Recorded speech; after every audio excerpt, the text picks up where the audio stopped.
Hello and welcome back to the Audible Finish, a weekly show discussing the week gone by in the world of wrestling.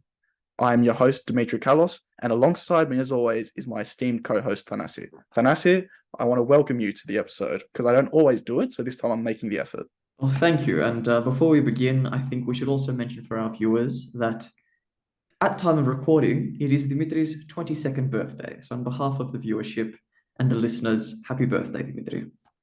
Shucks. But enough of me, let's get into it. So in this week's episode, we're going to review WWE Fastlane, which saw Cody Rhodes and Jey Uso actually triumph over the Judgment Day to win the Tag Team Championships. Later on, we're also going to look into what happened over on AEW, including Adam Copeland's debut match for the company on a special Dynamite episode that actually went head-to-head with NXT. So there's plenty to unpack on that end as well. If you want to hear any specific topic ahead of everything else, we've got the links down in the description below, so you can always fast forward to whichever section you want to talk about. But before we get into Fastlane, we're going to open up with what happened on Smackdown. Thanasi, you have the con. Thank you. And very, very quickly, there's not much to go through because Fastlane had all the action. On SmackDown, LA Knight and the Bloodline had a promo to open the night. Crowd was chanting for LA Knight constantly, and Paulie actually kind of pushed them to do it. So that was really good to see that psychology. LA Knight caught Paul's attention, and the Bloodline is taking action against him. And now that's basically where it ended. Io and Bayley took on Charlotte and Asuka in a tag team action. Charlotte pinned Io Sky, the women's champion, after natural selection. Backstage, Rhea and Heyman had a private but very serious chat. But whatever it is, Paul Heyman said it's really, really good. We didn't actually end up hearing the final result. Rey Mysterio took on Bobby Lashley in singles action. This really, on paper, pay-per-view level match. But in the end, Lashley wins with the spear. Third match of the night, Austin Theory versus Dragon Lee making his SmackDown debut. Dragon gets a sunset roll-up out of the A-Town down to get the 3 count. And Cameron Grimes had the equalizer when Grayson Waller came out to make the attack. So we've got a little bit of mid-card action going on. Main event of the evening, LA Knight versus Jimmy Uso. LA Knight won via disqualification after Solo interfered. And then we ended up finding out what Rhea and Heyman were talking about. Judgment Day all came out to back the Bloodline. LA Knight had the support of John Cena, Jimmy Uso, and Cody Rhodes. So this led to controlled chaos with Cena facing off with Solo, tandem brawls. JD McDonough actually copped a flurry of finishes from all the baby faces, which ended the show hot for the lead-in to the Fastlane pay-per-view. Dimitri, back to you. Okay, well, on that note, let's go straight into Fastlane. And the opening contest we had was the Judgment Day versus Cody Rhodes and Jey Uso for the undisputed WWE Tag Team Championships. So quickly, I just wanted to note, this was a 5-match card. So I was curious as to how they're going to space it out. And it turns out lots of filler because we were 15 minutes into the broadcast before we actually got to the start, to the bell for this first match, which I thought was a bit infuriating, but I digress. I just wanted to bring up a point where there was a tag moment where the ref wasn't looking. And I don't know about you, Thanasi, but I feel like the ref has to actually see the tag to acknowledge it. Is that the normal protocol?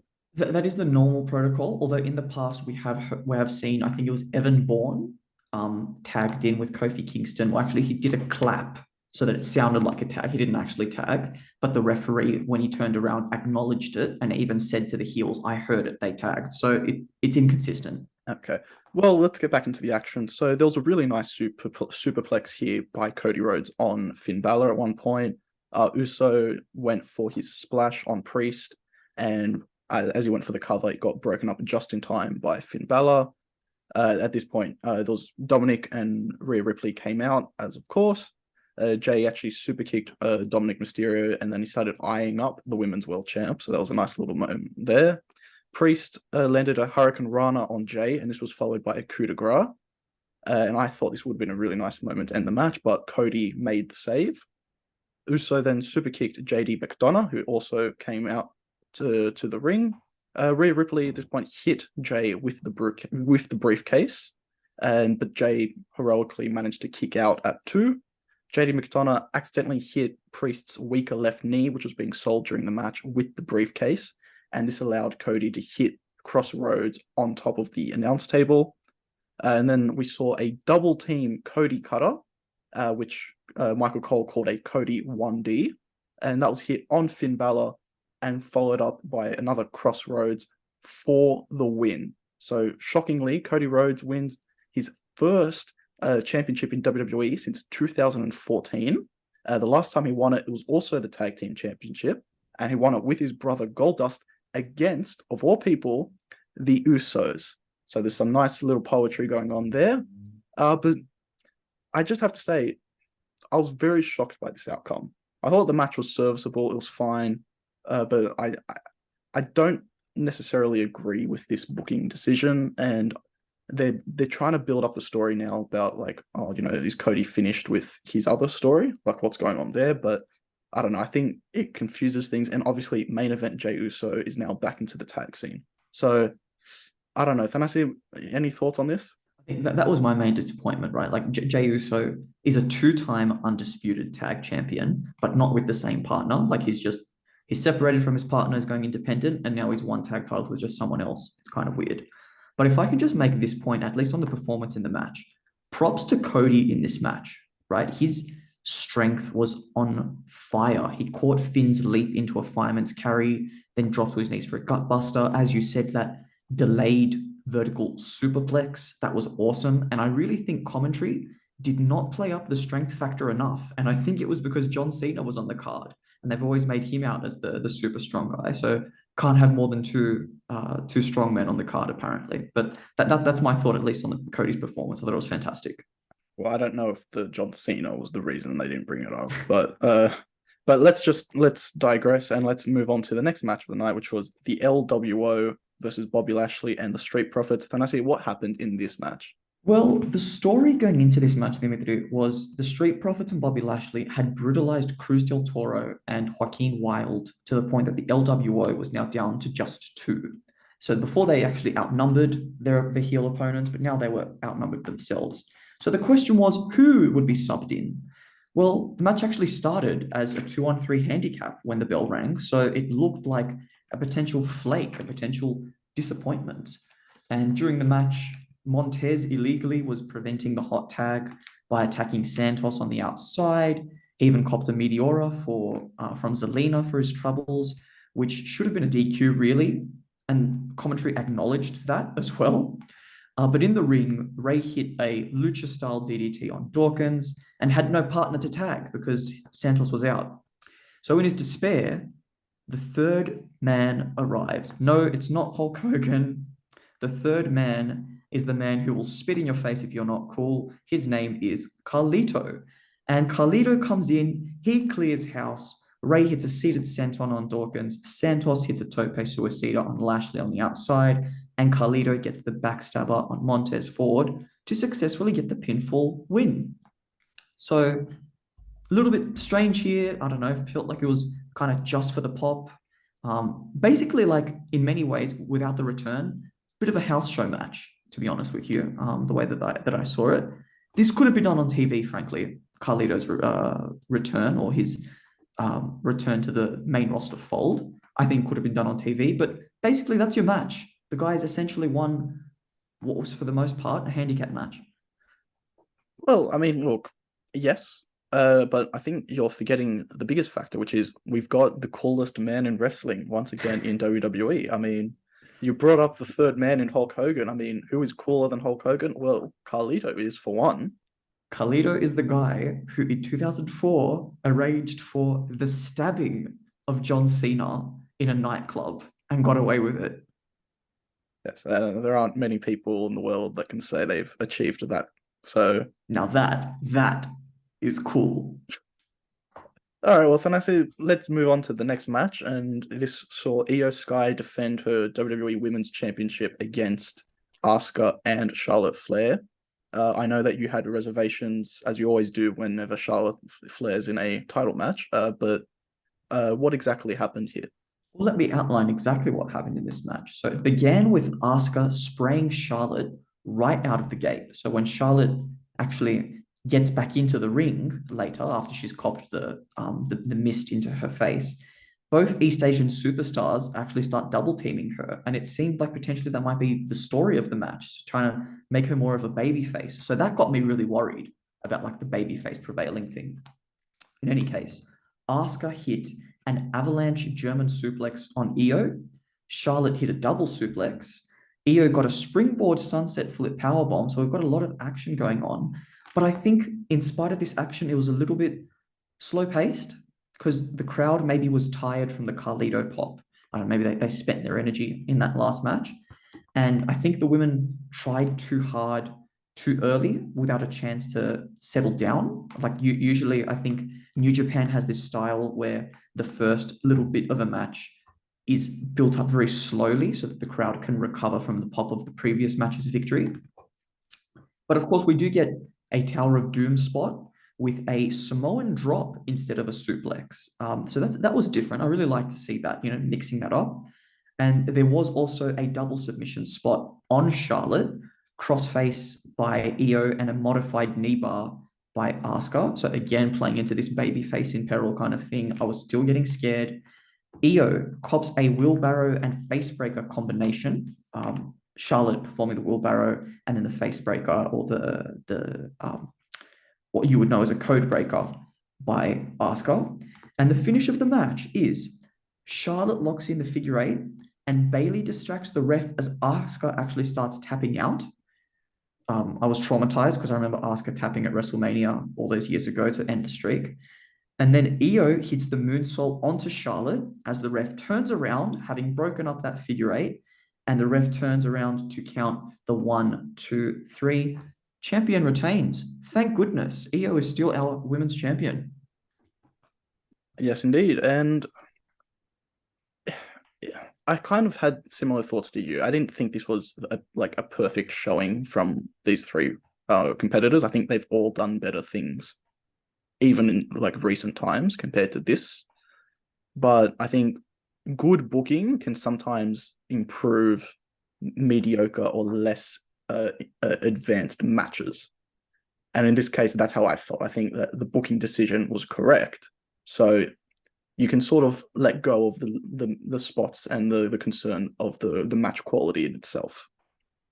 Speaking of match quality, let's go into the next contest of the night, and that was John Cena and LA Knight, versus the Bloodline in the form of Jimmy Uso and Solo Sikoa.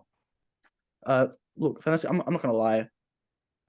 I didn't write too many notes on this because I just thought, look, it'll be like a couple other matches on the night. Kind of felt like, oh, this is just like a nice little house show moment. But I want to quickly draw attention to before the match even started, and that was Pat McAfee coming out and announcing that he wants to bring WrestleMania to Indianapolis, which apparently is where he's from. Are you worried this is going to start a trend of stars showing up at the pay-per-views and then demanding WrestleMania be at that city? Because I do see that, yeah. All I want now is for when they come to Elimination Chamber in February that someone comes out and says, I want to bring Mania to Australia. 100% it will happen. Yeah. I'm telling you, someone's going to do that, right? It doesn't mean they're going to take it seriously, but yes, they will do that for the pop, 100%. Well, maybe we should do at that time predictions as to who's going to make that suggestion. Oh, yeah, we will do that point, actually. Yeah, let's make a note of that. But let's get back into the action. So I just want to talk about the fact that I was actually surprised. For the most part, John Cena played the Iron Man of his for his tag team in this match. So he was the one copying a lot of the offense. And I noted that it wasn't until 13 minutes into the match that Cena finally made the tag. So I was quite impressed in that sense that he was actually saving the moment for LA Knight to get that big eruption of support from the fans, which was quite nice. And then LA Knight and Cena managed to combine to get the win. He hit a superplex on Jimmy. This was followed up with a 5-knuckle shuffle by John Cena, and then blunt force trauma by the megastar for the win. So a nice little moment for those two. Is this an endorsement of LA Knight, or is this John Cena just trying to rub off on the current popular guy? Well, that's a really great question because John Cena has done that before with Zack Ryder, where they just pair him up with whoever is really hot right now. The thing is that I want to point out, at least here, they're making LA Knight look stronger because he was on the receiving end of the hot tag. But the thing is, the match structure, very, very basic, right? They just kept babyface in peril. 13 minutes in, like you said, was when he got the hot tag, and that basically set up the finish. At no point did we think the heels were actually going to win. So extremely, extremely simple storytelling. There's not much I can say there about, great tag team wrestling, which we know Jimmy Uso is really, really capable of. I think the part exactly on that endorsement is when LA Knight refuses to have his hand risen by Cena, and they kind of tease like it's tension, and I would like to see them face off, but really it was just respect as he raised Cena's hand instead. And if I can actually just raise this point, and perhaps the comment section is going to go nuts on me because this is the third anti-Cena comment I'm going to make in this podcast, but WrestleMania 29, The Rock lifted Cena's arm after losing, and Cena, humble as always, just lifts the belt with his other hand as well, just soaks it all in. Contrastingly, it's Knight, the younger guy, who got the pin and the hot victory, and he chooses to be the bigger man and to promote the former star, right, who's on his way down. So props to LA Knight, the man, for doing this one, because Cena has not done that in the past. So that's my thought on that. I'm going to leave all the anti-Cena stuff for today. That's it. That's the last comment I've got. Back to you. Okay, so basically what we're trying to say is that you believe LA Knight is a bigger man than John Cena. So that would be lovely. Comments, get right at him. All right, now let's get into, in all seriousness, let's get into the main event of the night. Arguably the only match that actually had intrigue, and that was Seth freaking Rollins versus Shinsuke Nakamura in a last man standing match for the World Heavyweight Championship. Thanasi, look, with these matches, we know how they go. They're spot fests, it's violence, it's just beating down your opponent. So I'm gonna try and not spend too much time going through play by play. I'm just gonna mention some spots that really stuck out to me. So I thought when Shinsuke Nakamura brought out the nunchucks, that was unique. Because like before I noted, there was use of steel steps, exposing the concrete, kendo sticks, chairs, garbage can tables. Like these are all weapons and antics we're used to. So I thought the nunchucks was something different. How did you feel about that? That's fair enough that you raised that. The thing is, at least with the exposing the concrete, that one was going to be the story about the back, right? Like taking a back bump on the concrete is very taxing on the wrestler's body. So I think that one in itself made sense for the story that was going into this match, as far as just more than action, but actually some logic underpinning it. But that's my thought on that. Okay, well, that's fair enough. Let's get into another spot that I really enjoyed. And actually, this is the spot I think should have finished the match. And that was so what happened was they set up a ladder right outside near the announce table. And what happened was the two competitors climbed up on either side of that announce table. And out of nowhere, Shinsuke Nakamura blasts Seth Rollins with the mist. And that makes Rollins fall onto the announce table. At this moment, I actually thought to myself, well, why did you use the mist in the other match? Because that moment would have really stuck out even more if it was the only time you used the mist on the night. But even so, it was a great spot, and I think that should have got the win. It didn't get the win. Rollins managed to get up at 9. There was a couple moments they went into the crowd, and it was in the crowd in which we got the eventual finish of the match. And that was when Seth Rollins hit the Falcon Arrow in the crowd onto two sort of like production tables with equipment. And that eventually got him the win. And then he raised his title there with the fans to successfully retain. But I have to say that it was a long match. I kind of knew that would happen, especially with so few matches on the card. I knew that they'd give this one time, so I was prepared.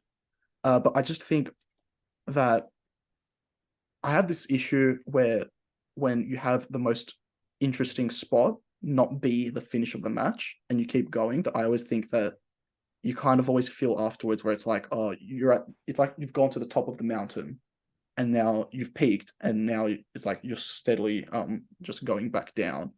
So that's how I felt about the match. I think Nakamura had a lot of momentum.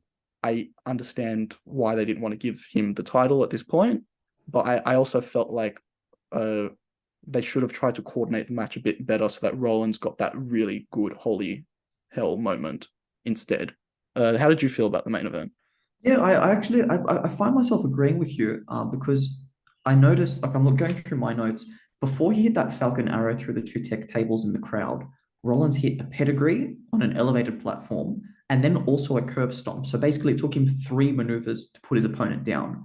It probably would have been more impactful if instead of that back bump spot off the ladder, we actually had a pedigree maybe on like the ring apron or something, and then a curb stomp as well, and then a Falcon Arrow through the announce table and set it up and have the focus there in the center. Because I feel sometimes when it comes to these wrestling events that if you take the action into the crowd, it shifts the focus away and kind of detaches the audience a little bit. And basically, like, you always want to end your pay-per-view with a big pop. And the way that you get that pop is by concentrating the focus on one location, and not having it in the prime location in the center of the ring affects that focus. So I think that might have been better, at least for the logic of the story. Nakamura was basically up at 9, but he collapsed on like 9.5 at the same time that at 9.5, Seth was getting up. So really, Seth was only like that 1% ahead of his opponent here. So they're really trying to protect Nakamura in a way, because he copped basically 3 finishes in order to be kept down. And even then, it was hard to keep him down. It's still disappointing, right? Because we know how good Nakamura is. But nevertheless, like, in all, it was a brutal match. It was a spot fest, but it was a good contest. And it makes Seth Rollins really look godly, right? After his Finn Balor feud, defeating AJ as well in the tournament final, now Nakamura, and we're going to find out his next number 1 contender as well.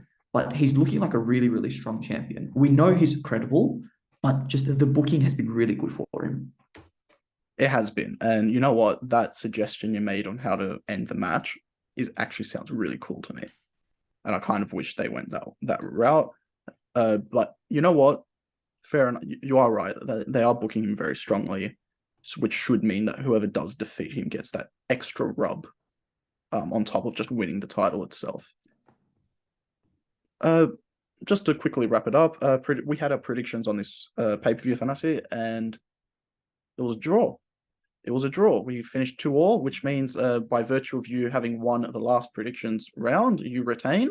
Ah, champion retains. Wonderful. I love that rule. Yes. Retaining by draw, the perfect way to win. It's like the Ashes. Oh, I tell you, it's a beautiful moment when you do it. Oh, well, if it's in your favor. If it's in your favor. If not, then it's bullcrap. Okay, well, let's now move on to this week's Raw and a quick rundown of what happened. So the show started with Seth Rollins saying he's just getting started. And then who should come out but Drew McIntyre to issue out the challenge for a World Heavyweight Championship match at Crown Jewel, which Seth, of course, accepts. So we've got our next number 1 contender right there and then and there. And then Priest actually blindsided Rollins at this point and called out Mysterio to bring the briefcase, but McIntyre intercepted it and stopped the cash in.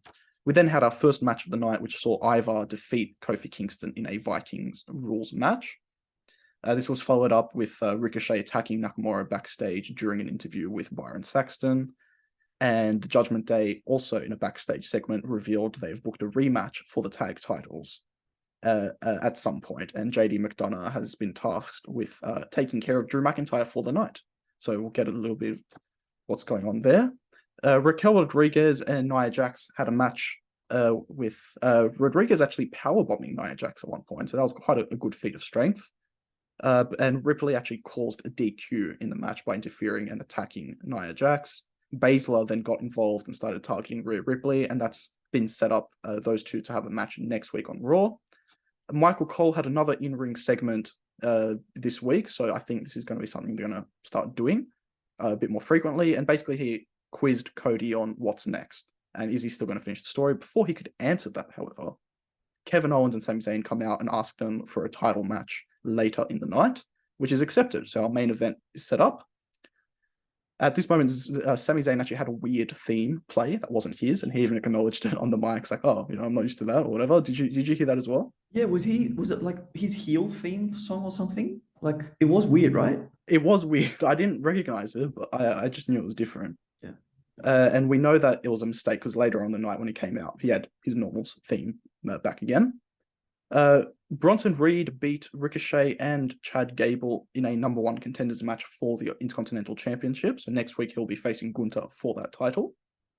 And then we had Drew McIntyre beat JD McDonough, who actually did put up a valiant effort. It wasn't just a squash match in the strictest of senses. And then we saw a Wade Barrett interview with Tommaso Ciampa and Johnny Gargano, basically talking about what their future is. And they got it jumped by Imperium. So it looks like they are setting up a feud between those two teams, which I'm very excited about. Becky Lynch beat Tegan Nox to retain the NXT Women's Championship. And she retained via submission in another match in which I think they were really trying to show off Tegan Nox. And I think the last couple of weeks they've been doing their best to absolutely sell her to the WWE main audience. And then this led into the main event, which saw Sami Zayn and Kevin Owens face Cody Rhodes and Jey Uso for the undisputed WWE Tag Team Championships. There was a moment where Cody hit the Cody Cutter on Sami Zayn for a 2. There was a haluva kick attempt that was countered into Crossroads, and this got broken up by Owens at 2. A splash attempt turned into a stunner on Jey Uso, and at this point Cody broke the count. And then the assisted Cody Cutter, the double team Cody Cutter, or the Cody 1D, as Michael Cole's been calling it, was hit on Kevin Owens for the win. And afterwards, they all shook hands, including Kevin Owens and Jey Uso. So it seems like this beef between those two has been finally resolved. And that was Raw. Thanasi, what did you make of Raw?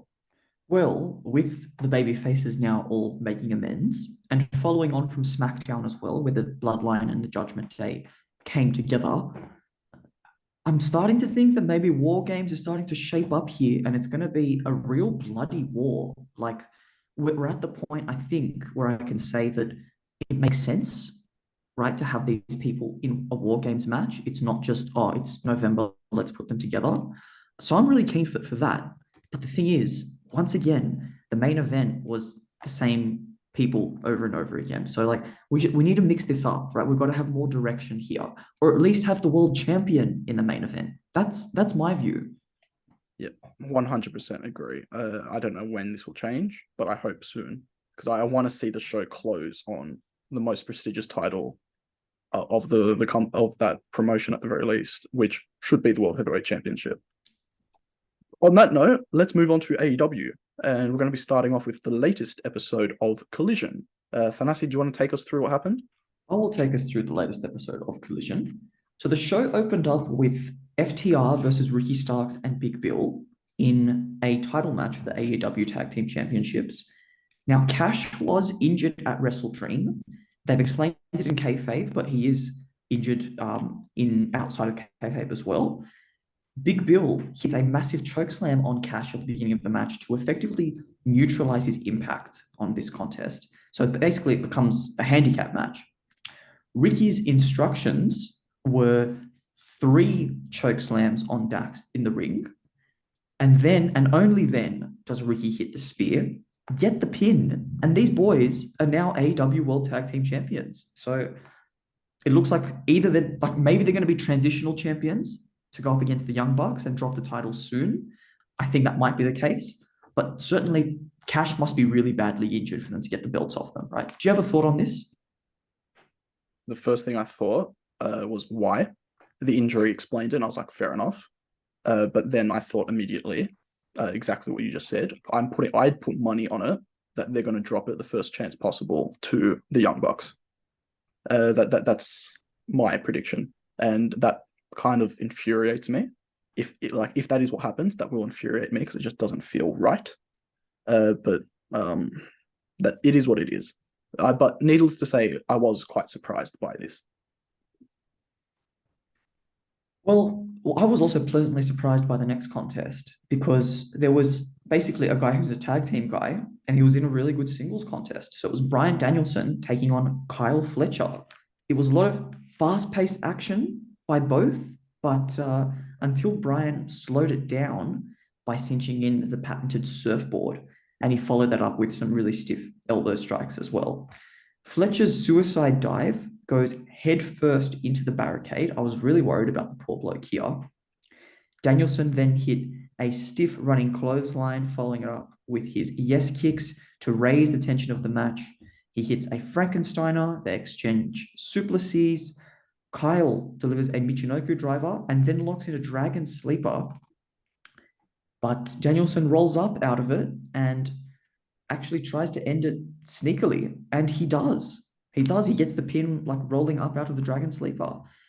The segment ends with a scuffle with the Blackpool Combat Club and the Gates of Agony, who are from basically they're Swerve's boys from Mogul Embassy, and that closes out the segment. So a little bit of tension there. Dimitri, did you have a thought on this, or can I go into my favorite, the Bang Bang Gang? I didn't have many thoughts, so yeah, feel free. Progress So the onwards. Bang Bang Gang, Juice and the Guns in a trios contest, accompanied by Jay White and the Triple B. He's not the champion, but he did steal it last week. They take on Luchadors, Metalik, Angelico, and Gravity.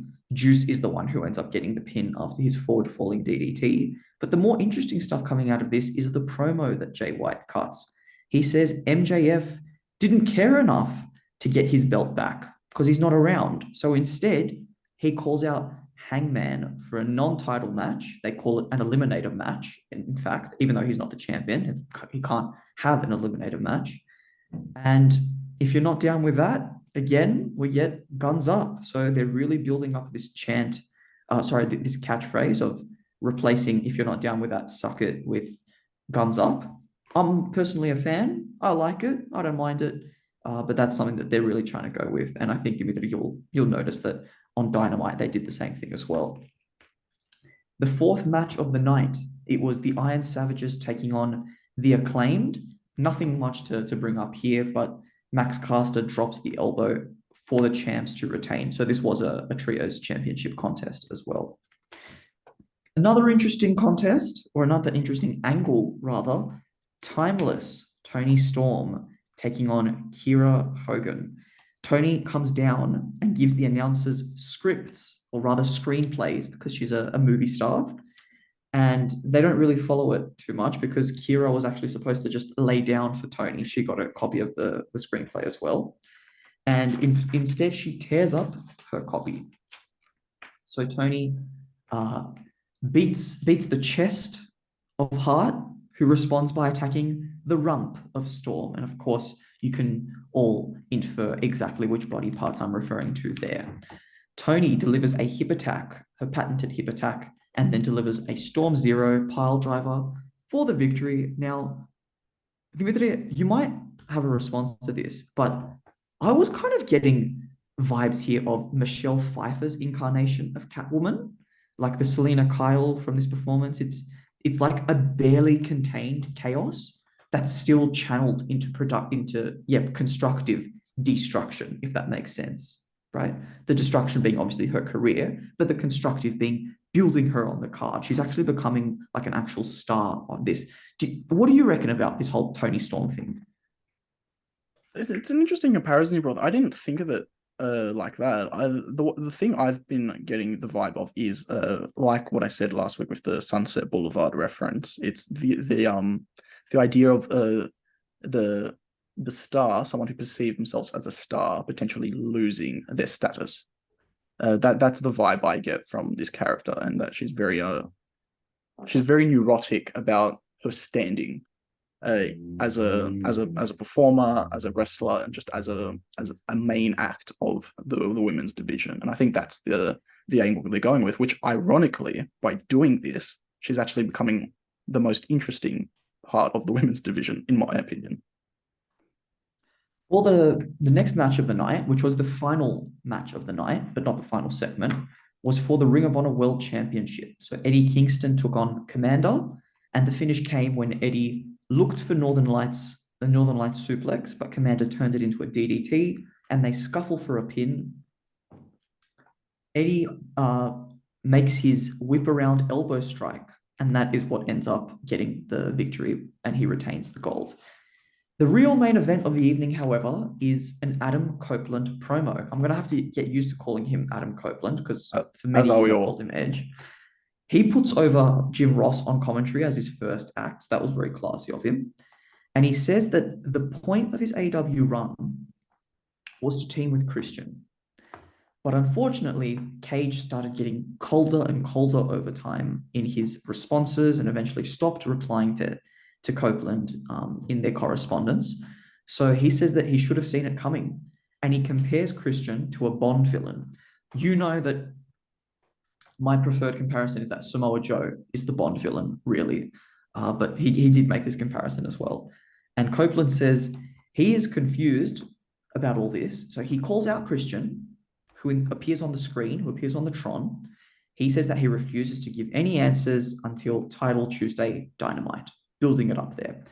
Instead, in his place, Luchasaurus and Nick Wayne enter. Wayne cops an execution, or a cope-locution, as they called it on commentary. I think they're going to end up calling it an impaler DDT, however.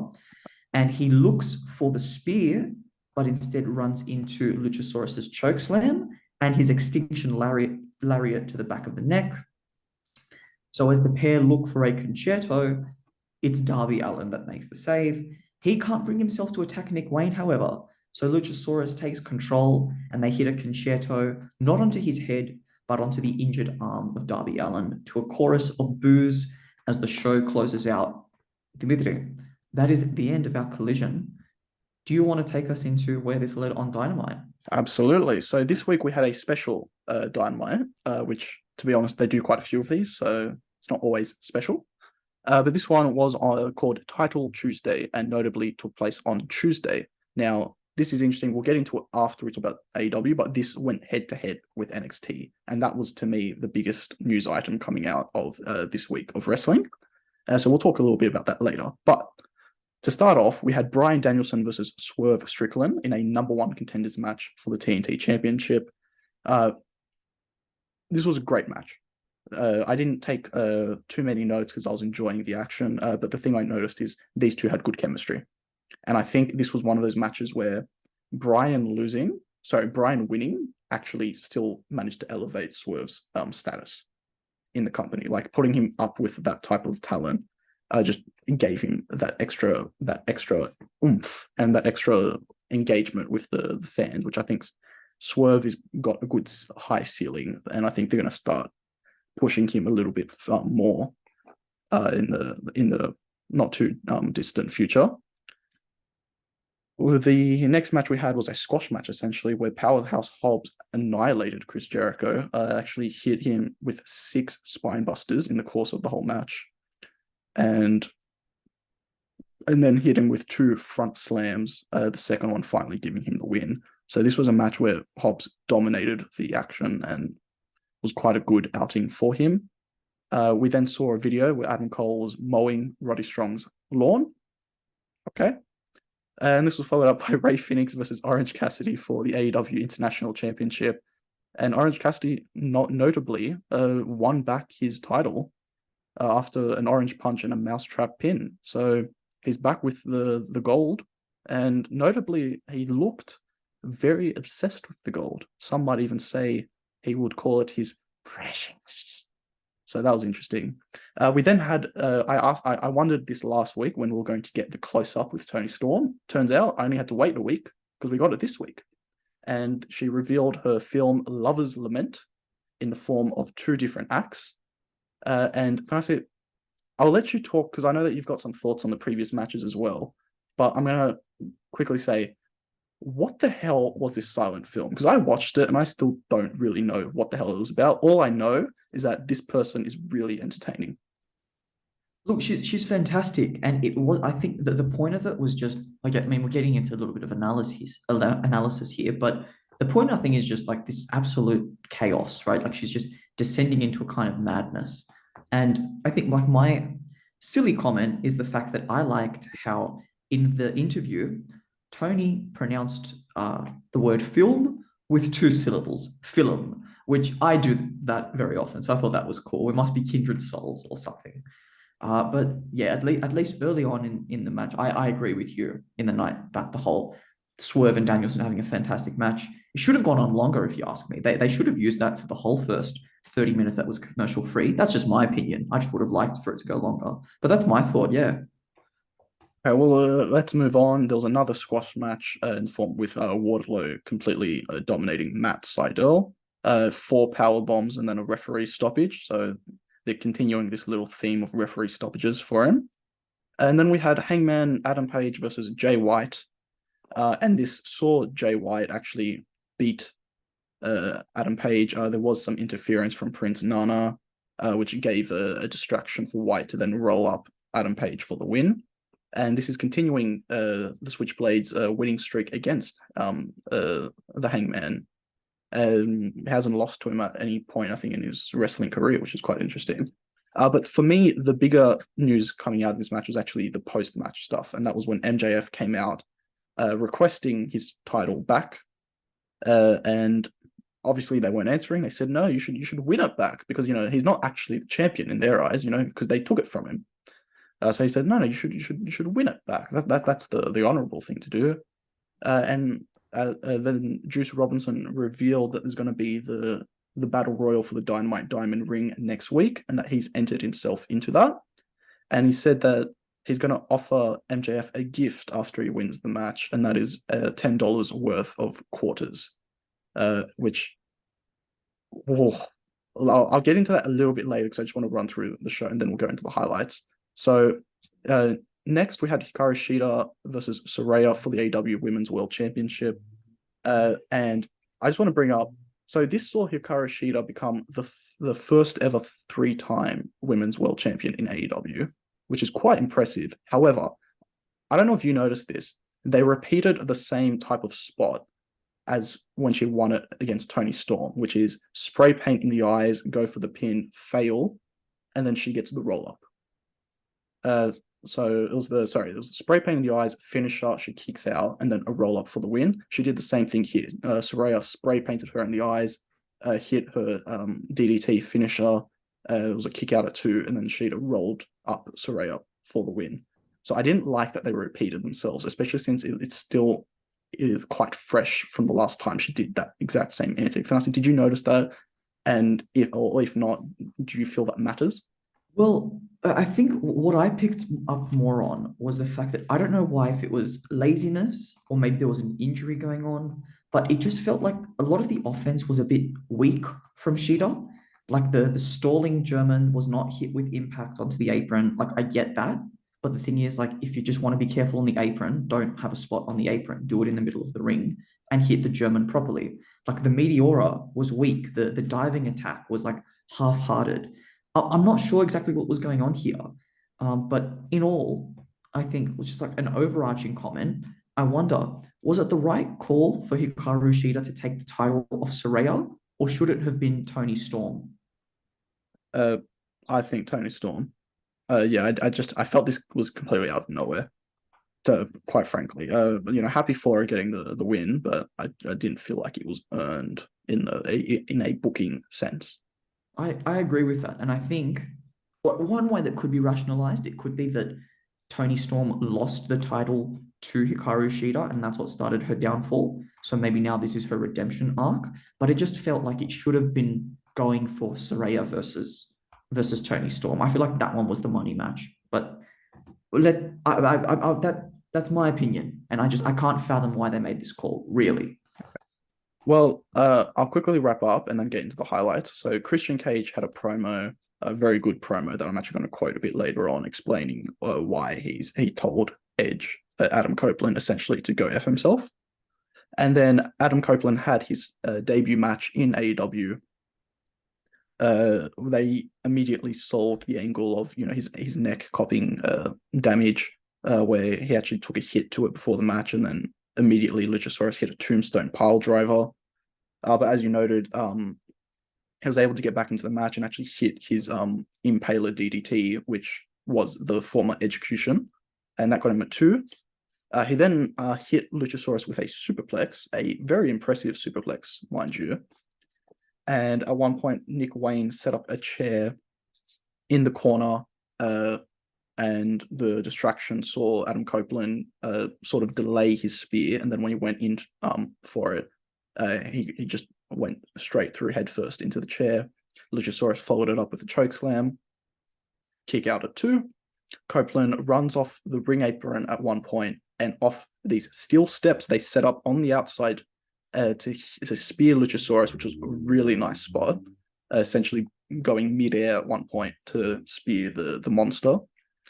There was another Wayne distraction, and Cage tried to hit Copeland with the title, but Copeland stole it, and hit Luchasaurus with it himself, threw it back to Cage to sort of implicate him as the one that hit Luchasaurus.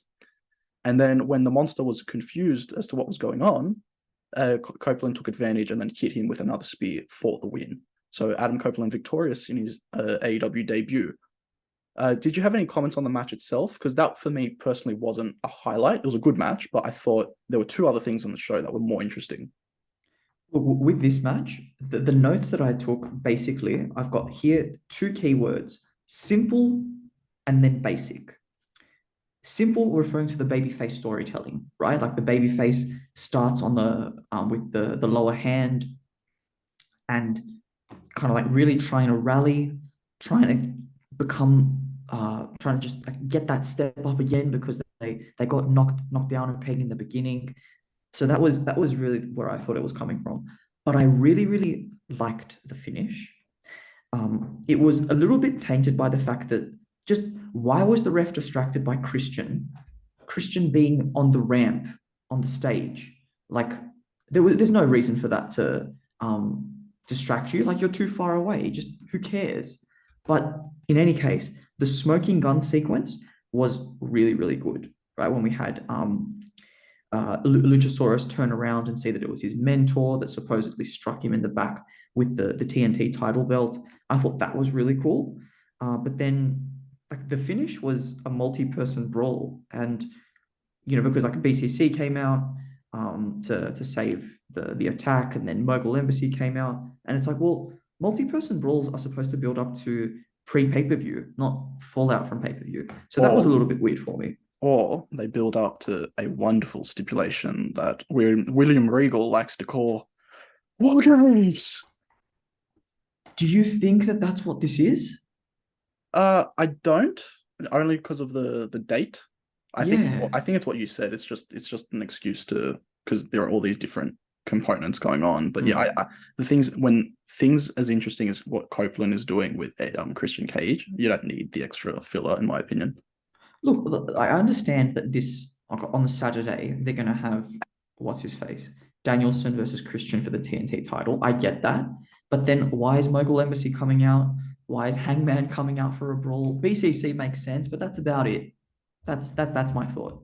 Okay, well, I want to just get quickly into some highlights, and I don't want to dwell on it too long, so I'm just going to quickly give my thoughts. I really liked and I know this is quite sensitive, but I really liked the Juice Robinson quarters thing.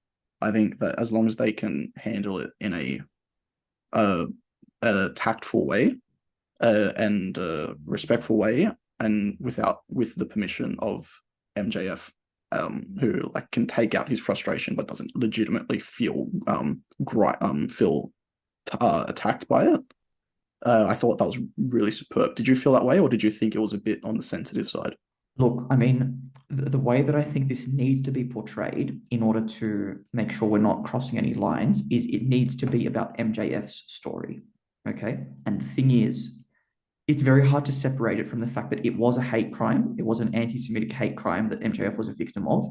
It's not important whether this was a real story or not, right? To be honest, I actually think that it was. But the fact was, instead of, because you notice that when Juice pulled out the roll of quarters, he said it's got your name on it, and it was written Friedman. It wasn't MJF. It probably would have been easier to use the Sharpie to write MJF.